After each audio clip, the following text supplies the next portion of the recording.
오늘 본문에서는 두 번째로 학개를 통해서 하나님이 이스라엘 백성들에게 말씀해 주시는 내용입니다.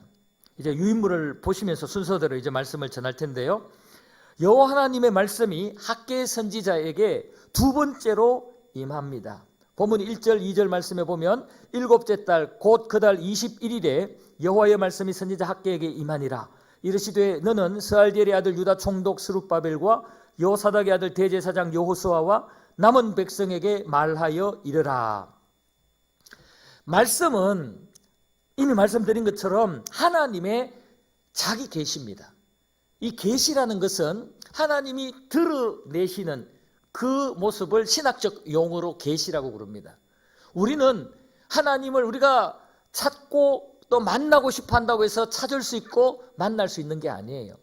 하나님은 우리의 노력으로 만나지고 또 그 하나님의 음성이 들리고 그러질 않아요. 하나님은 스스로 우리에게 노출시켜 주셔야, 우리에게 알려주셔야 비로소 우리가 하나님을 만날 수 있고 하나님의 음성도 듣고 하나님의 뜻을 깨달을 수도 있어요. 그래서 하나님이 당신을 드러내시고 당신의 말씀과 뜻을 알려주시는 그것을 바로 계시라고 그래요. 이 말씀은 하나님이 스스로를 드러내시는, 하나님의 뜻과 말씀을 알려주시는 계시예요. 그래서 말씀은 자기 계시다 이렇게 생각을 해요. 하나님의 자기 계시다. 그러니까 이 말씀이 굉장히 중요하고 우리한테는 소중하다라는 거예요. 그런데 이 자기 계시하시는 이 하나님의 말씀이 우리가 직접 들을 수도 있지만 간접적으로 들을 수도 있어요. 오늘 본문에 보면은 하나님의 말씀을 직접 들은 자는 학개 선지자입니다. 두 번째 말씀이 학개에게 임하였어요. 그리고는 하나님께서 학개에게 말씀을 주시고 그 다음에 하시는 말씀이 이 말씀을 스룹바벨이나 여호수아나 백성들에게도 알려줘라 그럽니다. 그래서 이 스룹바벨이나 여호수아나 남은 백성들은 간접적으로 하나님의 말씀을 듣는 자입니다. 간접적으로 하나님의 자기 계시의 말씀을 듣는 자입니다. 직접 말씀을 듣거나 간접적으로 말씀을 듣거나 말씀을 듣는 자들의 반응, 태도는 똑같아야 돼요. 말씀대로 전적으로 절대적으로 순종해야 된다는 거예요. 직접 말씀을 들은 자는 그 들은 말씀을 전할 때 가감하지 말고 전해야 됩니다. 정확하게 전해야 됩니다.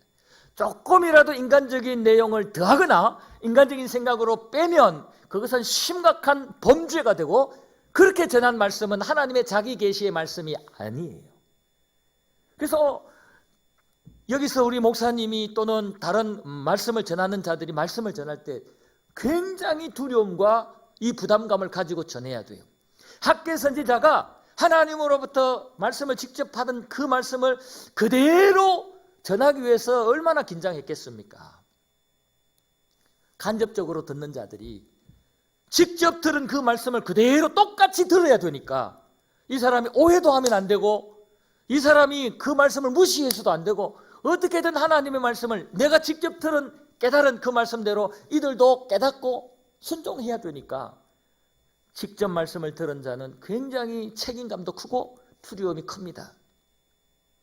아마 천국 가면 말씀을 직접 받아서 전한 구약의 선지자들이나 지금 이 시대의 이 설교자들, 이 말씀을 전하는 자들 아마 상급도 크겠지만 잘못 전한 게 있으면 하나님으로부터 엄청난 책망을 받을 겁니다. 그래서 저 같은 경우는 정말 두려워요. 가능하면 성경에 있는 용어 그대로 쓰려고 그러고 가능하면 성경에 있는 사건 그 예화들을 들려드리려고 그러고 가능하면 성경 안에서 모든 말씀들을 우리 성도들한테 전하려고 그래요. 혹시나 잘못 표현하거나 내가 잘못 이해해서 하나님이 원래 가졌던 그 계획과 뜻을 우리 듣는 자들이 오해하거나 또는 무시하거나 가볍게 여기게 하거나 순종하지 못하게 만들거나 할까 봐 얼마나 두려운지 몰라요. 여러분 말씀을 혹시 여러분들이 딴 사람한테 전할 기회가 있을 때 그때 여러분은 직접 여러분이 받은 은혜의 말씀을 그 사람한테 간접적으로 듣게 만드는 거기 때문에 굉장히 조심해야 됩니다. 하나님의 말씀은 1.1획도 변질되거나 변화되지도 않지만 우리가 잘못 전해서도 안 된다는 것을 꼭 아셔야 돼요. 그래서 지금 학개 선지자는 하나님의 이 말씀을 받고 요수아나 스룹바벨이나 남은 백성들에게 그대로 전합니다. 똑같이 전합니다. 내가 받은 그대로 똑같이 전합니다. 하나님 아마도 이런 마음으로 전했을 것이 하면서 상상하고 추측하면서 가감하지 아니하고 똑같이 전합니다. 그래야 듣는 자들이 간접적으로 들어도 하나님의 그 마음과 하나님의 그 뜻을 정확히 깨달을 수 있게 줍니다. 그래서 말씀은 직접 듣는 자도 있고 직접 들은 자들 통해서 간접적으로 또 듣는 자들도 있는데, 직접으로 들은 자나 간접적으로 들은 자나 그 말씀에 대한 태도는 동일하게 절대적으로 순종할 마음으로 들으셔야 된다는 겁니다. 혹시 그런 분 안 계시겠지만은 말씀을 들을 때에 평가하는 그런 태도로 오늘은 얼마나, 오늘은 또 뭐 어떤 특징을 가지고 하나, 뭐 이렇게 평가하는 태도로 체크하고 막 그런 마음으로 듣는다면 그것은 좋은 옳은 태도가 아닙니다. 하나님의 말씀을 들을 때는, 또 말씀을 읽을 때는 이거 뭐 그냥 독수 몇 독하고 그것도 뭐 읽었는지 체크하고 그걸 위해서가 아니라 순종할 마음으로 들으셔야 돼요. 말씀을 듣고 내가 절대적으로 순종하겠다는 그런 마음가짐으로 들으시고 읽으셔야 돼요. 하나님의 자기 계시, 하나님이 지금 드러내고 계시는데, 하나님의 뜻과 하나님의 계획을 드러내시고 계시는데 그 말씀에 대한 태도가 평가를 한다? 또는 뭐 이런저런 인간적인 생각으로 적당하게 한다? 있을 수 없는 얘기입니다. 하나님의 하시는 말씀 앞에 절대적으로 순종할 태도로 귀 기울여서 들으셔야 됩니다. 그래서 그 말씀을 들은 대로 순종하게 되면 그곳에 생명의 역사가 나타나고 그곳에 하나님 나라의 능력이 나타나게 될 줄로 믿습니다. 자, 그랬을 때 이제 두 번째 학개에게 임한 그 말씀의 핵심이 뭐냐? 스스로 굳세게 할지어다입니다. 스스로 굳세게 할지어다. 하나님은 성전 건축 중단한 이들에게 성전 건축하라고 독려를 해요. 그리고 이제 거기에 순종하게 될 때 일어날 여러 가지 상황들을 하나님은 다 알고 계시는 거예요. 그래서 이들이 첫 번째 주신 그 말씀대로 순종하며 살아갈 때 어떤 일이 벌어질지를 아시고, 어렵고 힘든 환경도 생길 것이고 또 여러 가지 낙심할 상황들이 생길 것이고, 특별히 첫 번째 성전의 규모를 알고 첫 번째 성전의 모습을 또는 그 내용들을 소문으로든 직접적으로든 듣고 알고 있는 자들에게는 이 두 번째 성전이 너무 초라해서 성전을 무시할 수도 있고 스스로 의기소침할 수도 있고 약해질 수 있다는 그런 것들을 아시고는 두 번째 메시지는 너희들 스스로 마음과 생각들을 잘 관리해서 굳세게 마음가짐을 가져야 된다. 이것을 이제 두 번째 메시지 핵심으로 주시고 있는 겁니다. 거기 제가 도표로 정리를 해드렸는데요. 보면은 다리오 왕 2년 BC 520년 이때 학개에게 하나님의 말씀이 임해요.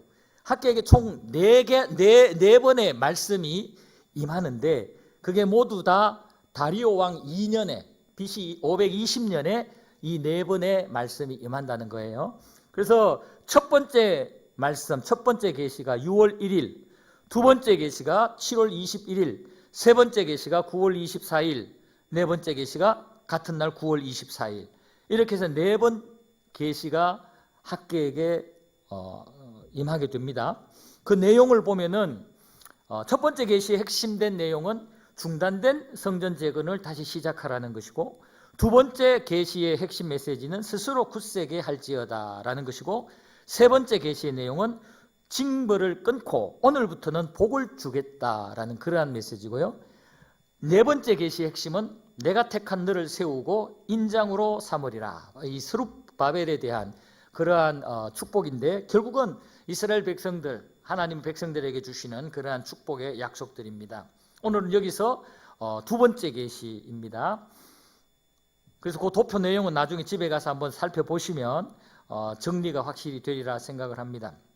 두 번째 메시지의 핵심, 당신의 백성들이 이 땅에서 사는 동안에 굳세게 살기를 원하시는 게 하나님의 뜻이라는 것을 우리가 알아야 돼요. 그래서 우리는 하나님은 우리가 이 땅에 사는 동안에 하나님의 백성된 우리들이 또 그 모임 공동체인 교회가 이 땅에 존재하는 동안에 어떤 상황이 와도 기죽거나 낭망하거나 두려워 벌벌 떨거나 하지 않기를 원하신다라는 말씀을 받으셔야 돼요. 오늘 여러분들의 마음속에, 이 뇌리 속에 우리 하나님은 그리스도인과 교회 공동체가 이 땅에 사단 마귀가 역사하는, 통치하고 다스리는 이 땅에서 사는 동안에 두려워하거나 낙심하거나 또는 의기소침하며 기죽는 그런 삶을 살기를 원치 않는다라는 것을 알아야 됩니다. 여러분, 혹시나 지금 마음이 답답하고 기죽어 있는 분이 계십니까? 혹시 지금 일이 잘 안 풀리고 주변의 사람들에게 무시당하고 막 눌려있는 그런 분들이 계십니까? 오늘 이 말씀을 들으면서 스스로 마음을 굳세게 하면서 일어나셔야 됩니다.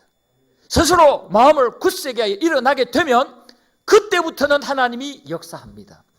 여러분, 하나님은 우리를 기계적으로 개입하시고 역사하지 않아요. 기계적으로 하지 않아요. 하나님은 우리를 하나님의 형상과 모양을 따라 창조하셨기 때문에 우리에게 하나님의 그 인격이 우리에게도 있어요. 그래서 우리에게 스스로 하나님 앞에 믿음으로 고백하고 믿음으로 행동할 수 있는 그런, 스타트할 수 있는 그런 마음들을 기대하고 지금 기다리고 계셔요. 주님께서 라오디게아 교회에 문을 강제적으로 열고 들어가지 않으셨잖아요. 그냥 두드리고만 계시잖아요. 두드리고만. 문을 두드리고만 계시다가 저들이 문을 열면 그때 들어가서 그들과 함께 먹고 마시면서 그들을 위로하시고 격려하시고 축복하시겠다는 거거든요. 하나님 앞에 우리가 믿음으로 첫 발을 내디디면 그때부터 하나님의 강력한 역사는 시작되는 겁니다. 이스라엘 백성들이 홍해를 건널 때에, 요단강을 건널 때 하나님 이미 활짝 더 강물을, 바닷물을 갈라놓고 건너가라 하셨습니까? 아니에요. 시퍼런 홍해 바닷물이 출렁거리고 있고 그때 우기라 가지고 요단 강물도 막 흘러넘쳐, 강둑을 흘러넘칠 정도로 물이 괄괄괄괄 흘러가고 있었어요. 그때 하나님이 건너라 그러시거든요. 믿음 없으면 첫 발을 못 내딛습니다. 믿음 없으면 모세가 지팡이로 향할 수가 없어요. 믿음이 있어서 그렇게 했더니 그때부터 하나님이 역사하기 시작한 겁니다. 여러분, 우리가 스스로 마음을 다스려야 되고 스스로 하나님 앞에 마음을 강하고 담대하게 먹어야 되는데, 이것은 어떤 인간의 행위 구원이라든지 인간이 모든 것들을 할 수 있다는 그런 취지가 아니에요. 믿음이에요. 믿음.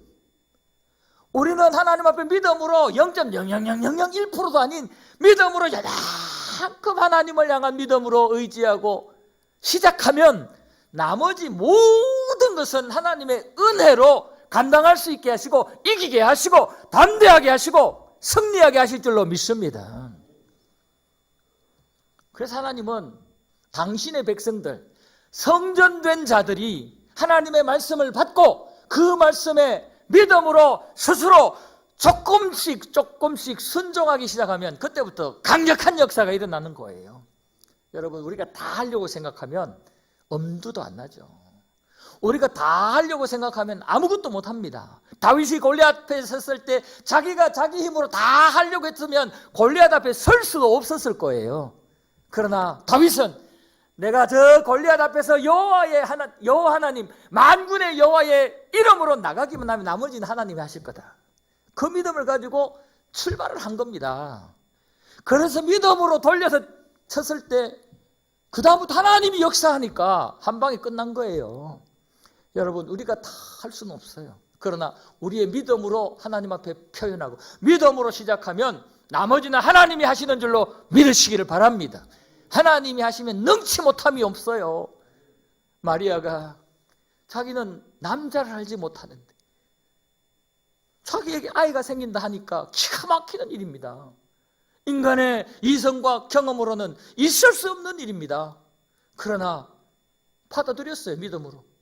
주의 계집종 예언이 말씀대로 이루어지기를 바랍니다. 그때부터 성령이 역사하는 거예요.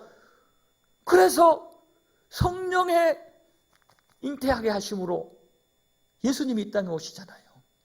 여러분, 우리의 인간의 과학적인 논리, 하나님의 그 영원한 세계에서는 이거는 아무것도 아닙니다. 하나님이 말씀하시면, 하나님의 인도하심에 우리는 믿음으로 첫발만 내디디면 인간들이 상상할 수 없는, 내가 경험하지 못한 그런 은혜의 그 강가로, 바닷가로, 바다 한복판으로 우리를 인도하셔서 은혜 속에 살고 은혜 속에 승리하는 삶을 살게 하실 줄로 믿습니다.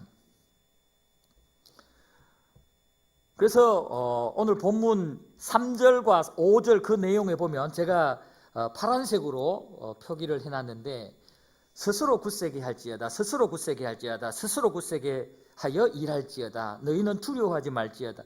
이 굳세게 하라, 굳세게 하라, 두려워하지 말라는 이런 문장이 4번이나 있어요. 근데 4절 앞부분에 보면 그러나라는 말이 있어요. 그러나. 이 그러나는 반전이에요. 앞에 내용이 굳셀 수 없는 상황이에요. 앞에 내용이 두려워할 수밖에 없는 상황이에요. 담대할 수 없는 상황이란 말이에요. 기죽을 상황이란 말이에요. 낙심할 상황이란 말이에요. 4절 앞부분이 그러나 그런 상황이라도 스스로 마음을 굳세게 해라, 스스로 마음을 굳세게 해라 이거예요.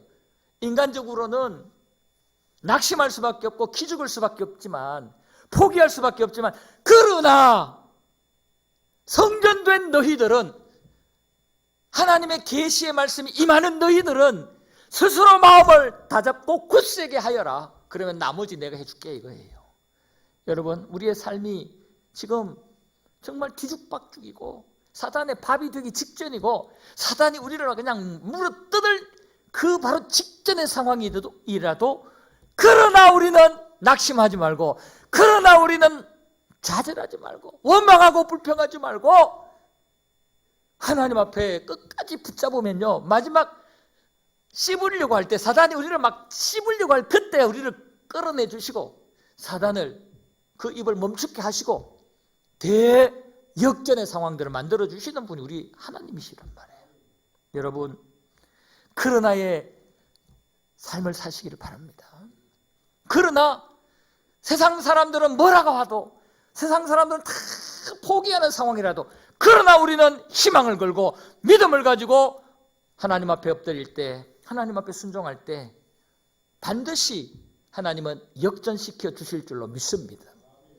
디모데후서 1장 7절, 하나님 우리에게 주신 것은 두려워하는 마음이 아니고 오직 능력과 사랑과 절제하는 마음이라고 그랬어요. 하나님은 우리에게 두려워하는 그런 것들 원치 않기 때문에 두려워하는 마음은 하나님이 절대로 안 주세요. 여호와 하나님을 향한 경외하는 마음 가져야 되지만, 원수, 대적, 마귀와 그 무리들 때문에, 어려운 환경, 상황 때문에 두려워하는 마음은 하나님 절대로 안 주세요. 나한테 두려워하는 마음이 생기면 이것은 사탄이 주는 거다 생각하세요. 염려와 근심이 생기면, 아하, 이거는 말씀에 순종하지 못하게 만드는 사탄이 주는 마음이고 생각이다 생각하시고 예수의 이름으로 몰아내시기를 바랍니다. 따라서 우리는 절대로 스스로 낙심하거나 또는 허무주의에 빠지지 말아야 됩니다. 하나님은 이 땅 어떤 상황에서도 우리로 하여금 낙심하거나 좌절하거나 허무주의에 빠져서 그냥 인생을 허비하며 낭비하며 살기를 원치 않습니다. 세상 사람들에 비해서 초라하고 아무것도 아닌 것 같아도 결국은 하나님은 그와 함께 하시면서 그를 승리의 자리에 앉히는 것입니다. 그래서 하나님은 성전을 건축하는 지도자들, 스룹바벨 또는 대제사장 여호수아, 그리고 백성들에게 반복적으로 스스로 굳세어라, 스스로 굳세어라 이렇게 말씀을 하셨던 것입니다. 그러면 우리가 어떻게 해야 스스로 굳세게 될 수 있을까? 우리가 이 땅에서 어떻게 해야 될까? 오늘 말씀을 통해서 우리가 몇 가지 교훈을 얻을 수가 있는데, 첫 번째는 하나님과 항상 동행하며 순종의 삶을 살 때 우리는 스스로 굳센 믿음을 가질 수가 있다는 겁니다. 오늘 본문 3절 이하의 말씀에 쭉 보시면 굳세어라 굳세어라 강조를 계속 하시잖아요. 그리고는 하신 말씀이 내가 너희와 함께 할 것이니까 굳세어라. 거기 파란색으로 제가 4절 끝에 말씀을 표기를 해놨잖아요. 내가 너희와 함께 하노라. 앞에는 스스로 굳세어라, 스스로 굳세어라, 스스로 굳세어라, 두려워하지 말아라. 그냥 계속 강조를 하시는데, 왜냐하면 내가 너희와 함께 할 것이니까, 만군의 여호와 하나님이 우리와 함께 할 것이니까 내가 너희와 함께하고 너희 가운데 머물러 있을 테니까 너희들 두려워하지 말라, 마음을 굳세게 해라, 그렇게 말씀을 하셔요. 이것을 쉽게 정리하면 우리가 세상의 어떤 절박한 환경 속에서도 낙심하지 아니하고 허무주의에 빠지지 아니하고 세상 쾌락에 빠지지 아니하고 하나님 앞에 스스로 굳센 믿음의 삶, 영성의 삶을 살 수 있으려면 하나님과 동행해야 돼요. 날마다 하나님과 동행해야 돼요. 특정한 시간대만 하나님과 동행하는 게 아니고 항상 날마다 하나님의 살아계심을 인지하고 순간마다 하나님 앞에 질문하면서 하나님과 신앙의 대화를 나누면서 하나님 감사해요, 하나님 어떻게 해요, 힘주세요, 하나님 이 상황에 어느 것을 선택하면 될까요? 항상 하나님께 대화하면서 그렇게 살란 말이에요. 그러면은요 우리 안에 좌절이 들어올 수 없어요. 우리 안에 허무주의가 들어올 수 없어요. 우울증이 들어올 수가 없어요. 하나님을 잊어버리는 순간, 하나님을 그냥 집안에 교회에 그냥 두고 내 혼자 세상 속에 돌아다니다 보면은 허무주의가 와요. 교만이 와요. 그러다가 잘못되면 낙심이 와요. 우리의 감정의 기복이 막 올라갔다 내려갔다 올라갔다 내려갔다 지 마음대로 파도를 친단 말이에요. 그러나 날마다 하나님 앞에 묻는 신앙, 하나님과 동행하는 신앙을 하게 되면은 우리의 삶이요, 이 파장이 굉장히 작아요. 빨리빨리 통제가 된단 말이에요. 하나님 우리에게 주신 것은 두려운 마음이 아니고 사랑과 능력과 근신이라고 그랬잖아요. 그러니까 이 마지막에 근신이라는 말은 셀프 컨트롤이거든요. 자기 스스로가 통제가 된단 말이에요. 스스로 굳세어지게 된다는 말이에요. 하나님과 동행하면, 하나님 앞에 묻는 질문 신앙을 가지면, 말씀을 가까이 하고 그 말씀대로 순종하며 날마다 살려고 노력하면 그게 하나님과 동행하는 것인데, 그러면 우리의 삶에 낙심의 상황 가능성이 아주 없어지고 두려움과 외로움과 허무주의와 또는 우울증이 거의 사라지게 되고 우리 마음속에 하나님이 역사하시는 그런 잔잔한 평온한 그러한 심적 상태가 되는 겁니다. 여러분, 항상 여호와 하나님과 동행하는 순종하는 삶을 사시기를 주님의 이름으로 축복합니다. 그리고 두 번째는 우리가 비록 이 땅에 살아도 우리는 하나님의 나라가 되어야 됩니다. 하나님의 나라라는 말은 어떤 지리적인 영토적인 개념이 아니고 통치적인 개념이에요. 여기서 말하는 하나님의 나라가 되어야 된다는 의미는, 하나님의 나라라는 말은 하나님의 다스림을 받는, 하나님의 말씀대로 순종하며 사는 심령이 하나님의 나라입니다. 우리가 대한민국 국민이지만 대한민국 헌법도 지키고 법도 지켜야 되지만 더 중요한 것은 하나님 나라의 법을 지켜야 돼요. 하나님의 말씀, 하나님의 창조 원리와 질서에 순종하는 삶을 살아야 되는데, 그렇게 살다 보면은 우리에게 낙심과 원망과 불평과 세상에 마귀 사단이 만들어 놓은 그 올무에 빠지지 않게 된다라는 말씀. 오늘 5절, 6절 말씀에 보면은 하나님의 계획을 말씀을 하고 있어요. 지금은 이 첫 번째 성전, 솔로몬 때 지은 성전과 앞으로 지을 성전을 보면은 이게 연건평이 아직 달라요. 연건평이. 그리고 재료, 자재 자체가 달라요. 이 솔로몬 성전은 웅장하면서 최고급 자재로 만들지만 이 두 번째 스룹바벨 중심으로 만들어지는 성전은 규모도 작고 자재도 굉장히 서민적이에요. 인간적으로 보면 비교가 안 되는 그런 상황이에요. 그런데 하나님의 계획을 보면, 하나님의 통치하심과 계획 속에 하나님의 그 앞으로의 계획을 보면 이 스룹바벨 성전이 이 솔로몬 성전에 못지않게 오히려 더 크게 하나님의 영광이 나타나게 하겠다는 그 계획이 있는 거예요. 보세요. 제가 동그라미 1번부터 쭉 했죠.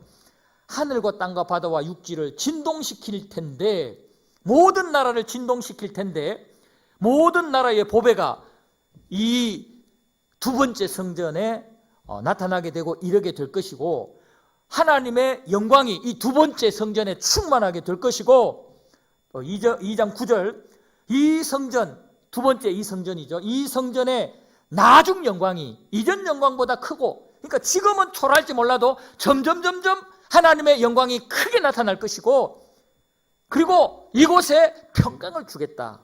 이 평강을 주겠다는 말은 성전의 기능을 제대로 해서 모든 불안함과 두려움과 인간적으로나 또는 공동체적으로 민족적으로 어려운 상황들을 성전에서 기도함으로 하나님의 은혜로 해결되어서 평안한 나라, 평안한 개인의 삶, 평안한 그런 은혜들을 앞으로 이 성전을 통해서 주겠다는 거예요. 그러니까 한번 보세요.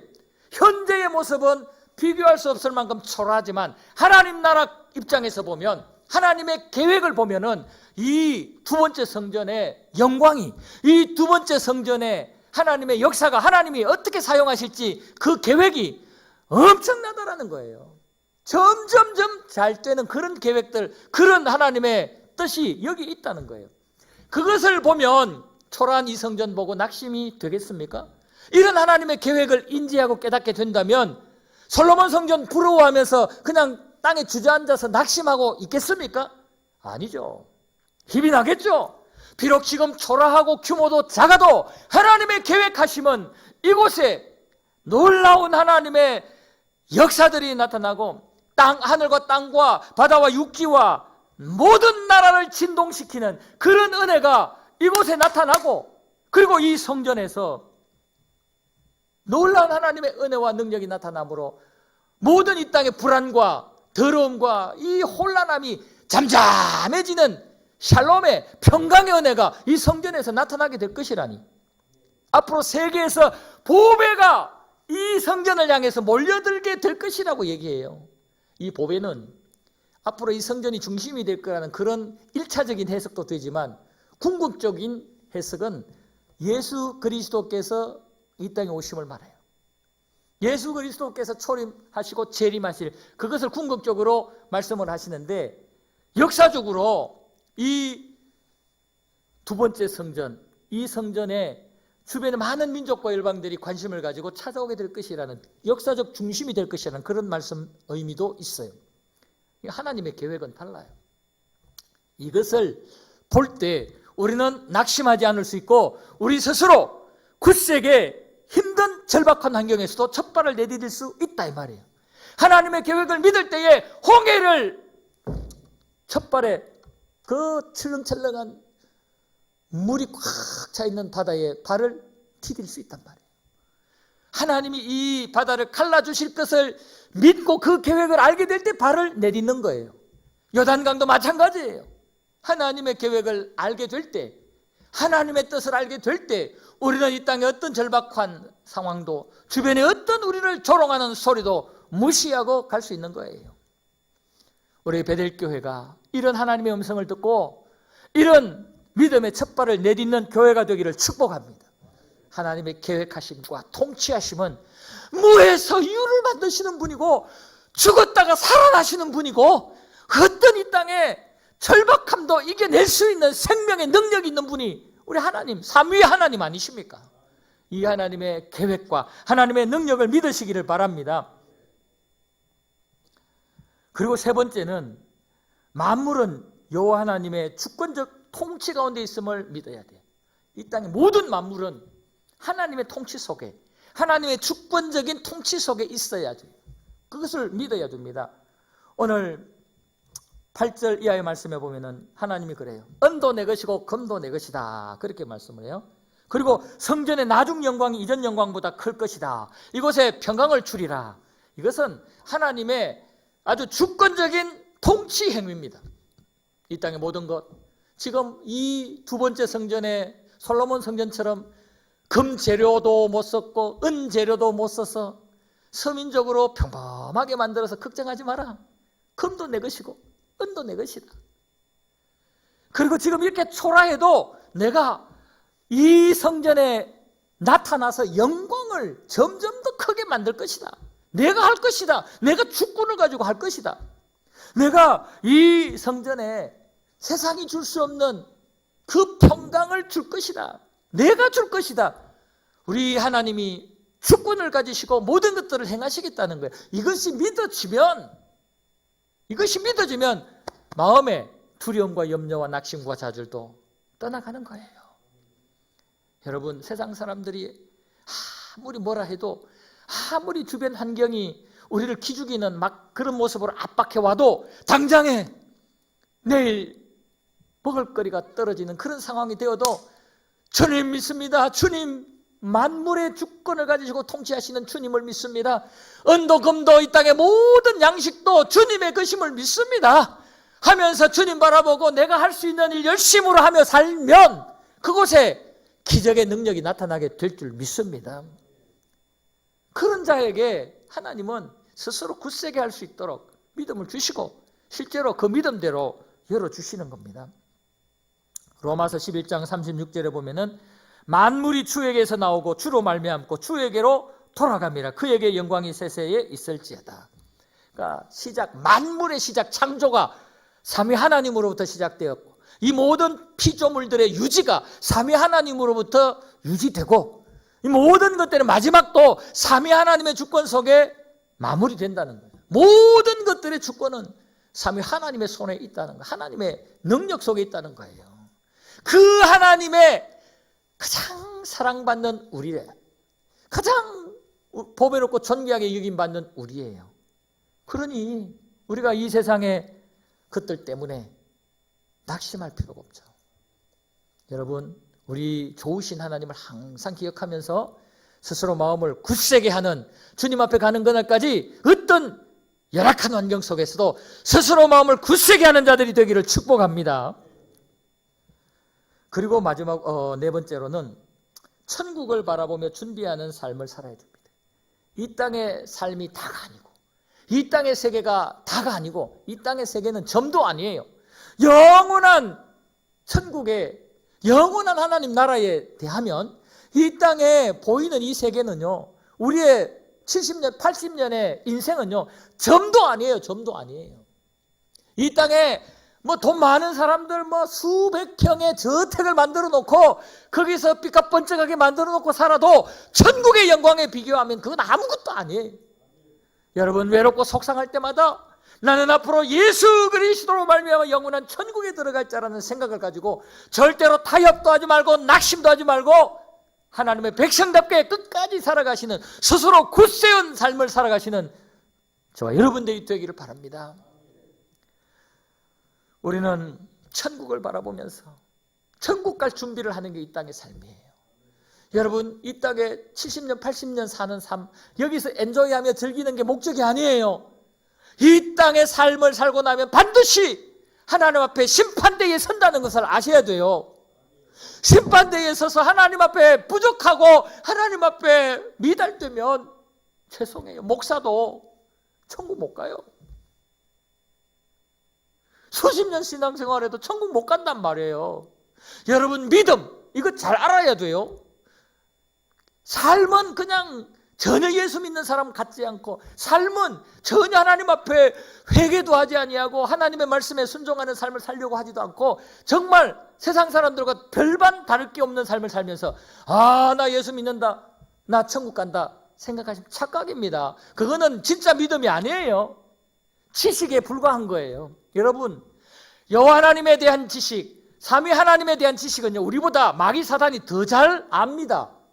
마귀 사단은 우리보다 삼위 하나님에 대해서 더 잘 압니다. 그러나 믿지 않잖아요. 삼위 하나님에게 순종하지 않잖아요. 그러니까 영원한 지옥에 떨어지는 거 아니에요? 우리가 아무리 성경 박사가 되어도, 아무리 우리가 뭐 믿음 좋은 믿음 가졌다고 해도 삶에서 하나님 백성다운 그런 몸부림이 없으면, 자기를 돌아보면서 날마다 회개하는 모습이 없으면, 하나님 백성답게 살지 못한 것에 대한 가슴치며 애통해하는 모습이 없으면 그건 진짜 구원 얻는 믿음이라고 볼 수가 없는 거예요. 우리는 이러한 영원한 천국을 준비하는 모습으로 이 땅의 삶을 살아야 돼요.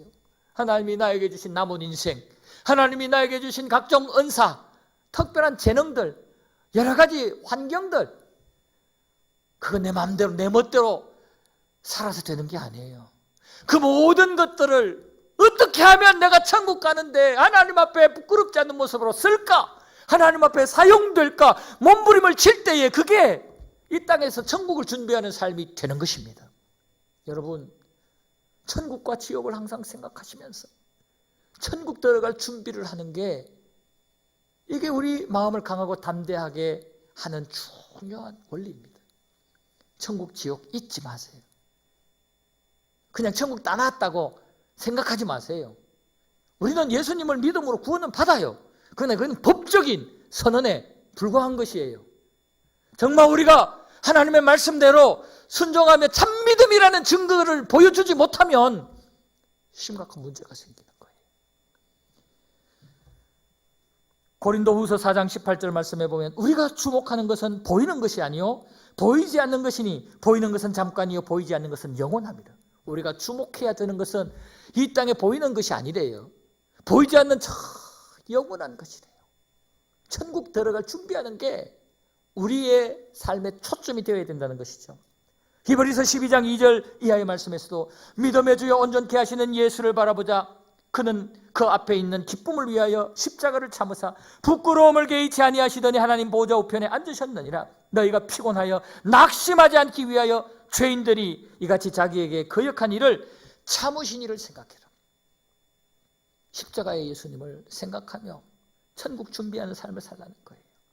여러분, 힘들고 어려울 때마다 십자가의 주님의 그 고난을 생각하면 내가 지금 힘들고 어려운 건 아무것도 아니에요. 내가 지금 미움받고 사람들에게 오해받고 멸시받는 것은 아무것도 아니라는 것을 깨닫게 될 겁니다. 우리는 날마다 십자가의 주님을 생각하면서 그 주님의 마음을 가지고 인내하고 참고, 어제는 못 참았는데 오늘은 참고, 오늘은 못 참았는데 내일은 참고, 조금씩 나아지는 그런 천국 백성다운 삶을 살아가게 될 때 우리는 스스로 마음을 굳세게 할 수 있는 참 믿음을 가진 자가 될 줄로 믿습니다. 이제 우리의 남은 것은 날마다 스스로 굳세게 하는 삶을 실제로 사는 것입니다.